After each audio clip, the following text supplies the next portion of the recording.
Hello, and welcome to another edition of the Daily Bolt with your host, Dr. Jeff Tilley.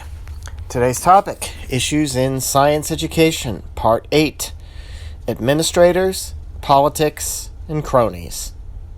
Sit back and relax and enjoy this podcast. So, the title kind of says it all, and if you think I'm going to probably talk about things that you might be tired of hearing about in different contexts, aka the U.S. government, or state governments, or local governments, you're probably right. And maybe there's not a whole lot new I can add to the discussion amongst issues with governmental bodies, politicians, politics, etc. But I will try with this particular podcast and make the application specific to science education. One of the problems that science education has, particularly in K through 12, but also sometimes at the college level, is a lack of resources. This can mean either not enough teachers or at the higher education levels faculty, not enough supplies, not enough lab materials, not enough computers, all of the above, and it also can mean a general lack of support from administrators. And I've experienced all of these. The last year that I had teaching middle school science, I got to see them in full display as far as the K through 12 environment is concerned. Teaching on and off in academia, various universities and colleges over the past few decades, I've seen them on display as well.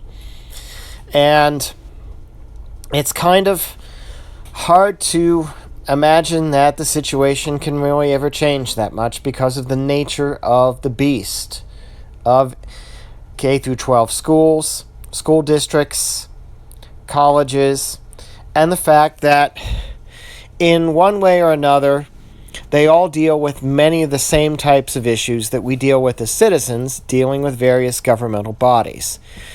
Resources, how you distribute them, what do you do with them?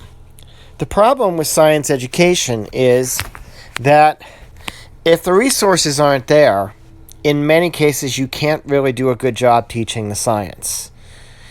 And there have been responses to lack of resources over the past couple of decades, which I think are actually quite detrimental in terms of actually teaching science in a meaningful way so that you can actually excite students and try and get a new generation of scientists into society.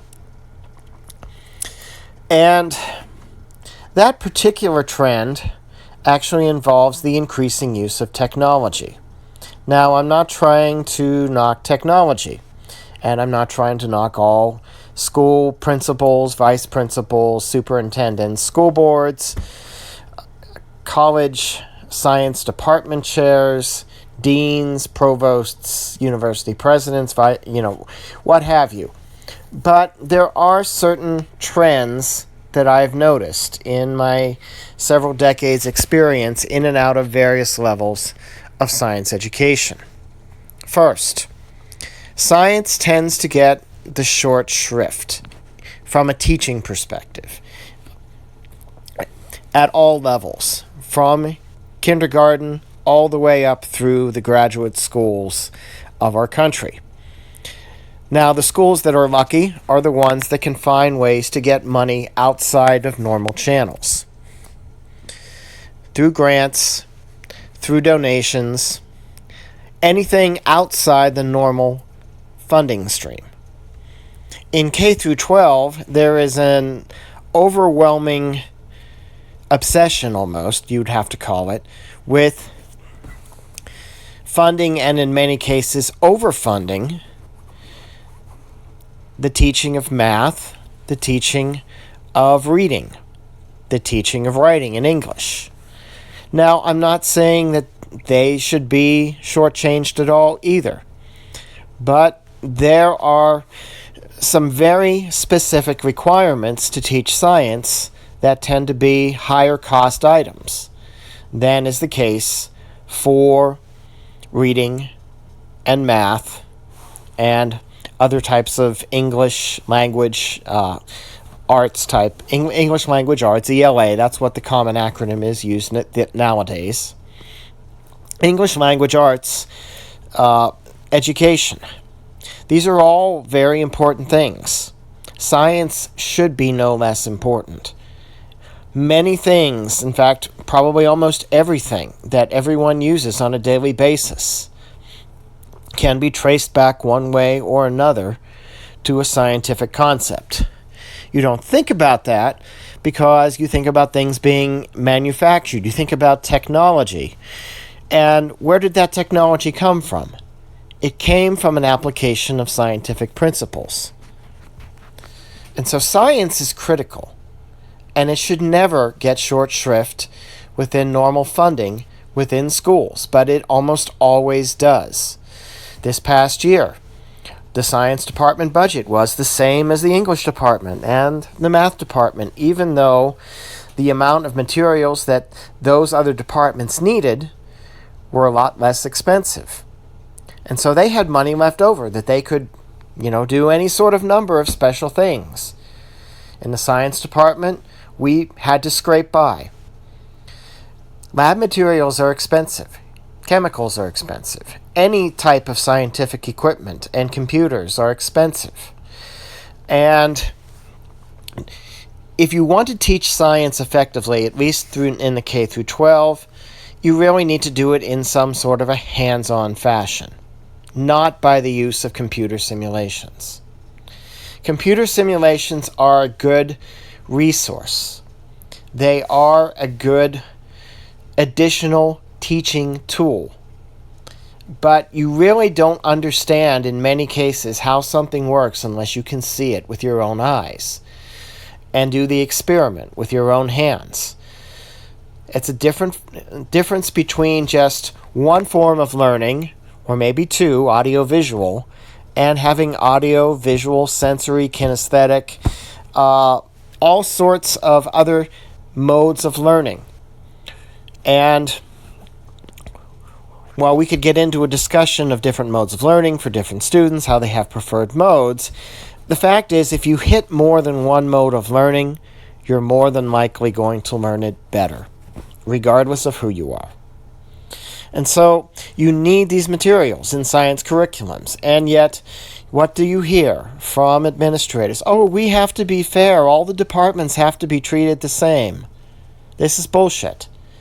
This is the same type of thinking that produces students coming out of college and university that think everybody is the same and should be treated the same.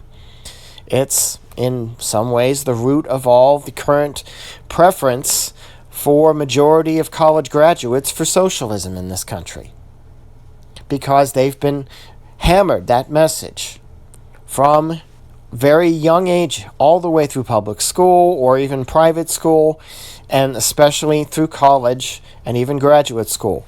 Everybody must be treated the same. Well, everybody isn't the same.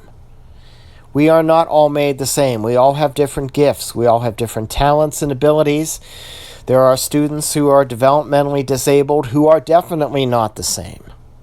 For anyone to try and say that, they are lying, and they're delusional, or both. So we're not all the same. Disciplines aren't the same in terms of their needs. And yet, funding-wise, administrators take the easy, safe political route, making everybody equal, even though they know that the science materials are expensive and that the science departments will probably be lacking if they get the same amount of money as everybody else. This happens at the college and university level as well, in terms of teaching, getting materials.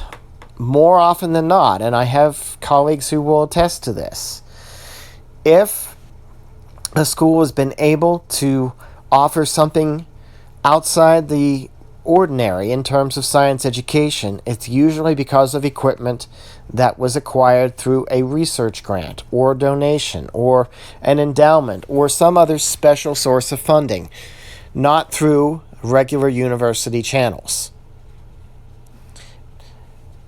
Because the same type of thinking goes there. And it gets worse. This comes to the third word in the title: Croneyism. If you dare, as a science teacher or a professor, to protest, to lobby, to attempt to change the status quo and try and get what you need, often that creates political problems for you. And especially it creates problems if the administrators, whether they be principals or vice presidents or provosts or presidents, are buddies with other people in the system in other departments. I have seen multiple times over the last 30 years how a personal relationship ends up being the determining factor in a funding decision. Not need, not the requirements. It's just, oh, well, Joe's my friend. I'm going to give him extra money.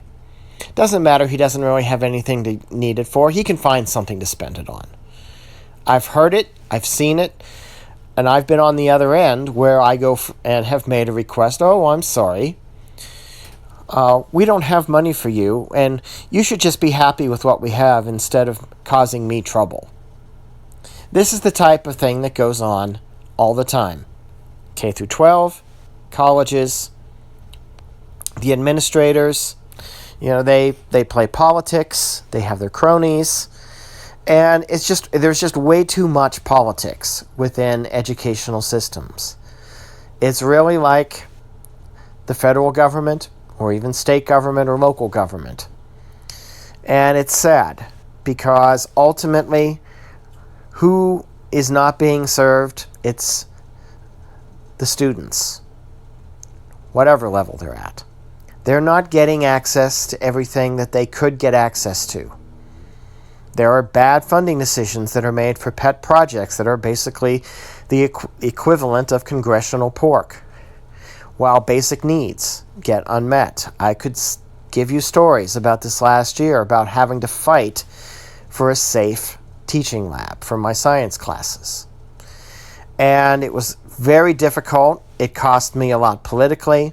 It eventually cost me the job. Because they didn't like the fact that I wouldn't just simply take no for an answer, and I wouldn't abide by the political system and by the cronyism. I wanted what was best for the kids, and I was willing to fight for it. And yet, that's not rewarded in our public education system at any level, meaning it mirrors far too much what happens throughout government. I think I'm going to leave you with that as the closing thought for this podcast, even though there's more that I could talk about with respect to politics within public schools and within higher ed academia. But I think I've given you enough to think about for tonight. So, for the Daily Bolt, this is Dr. Jeff Tilley, signing off for this podcast. Have a good night, a good afternoon, good morning, whenever you're listening to this, and God bless.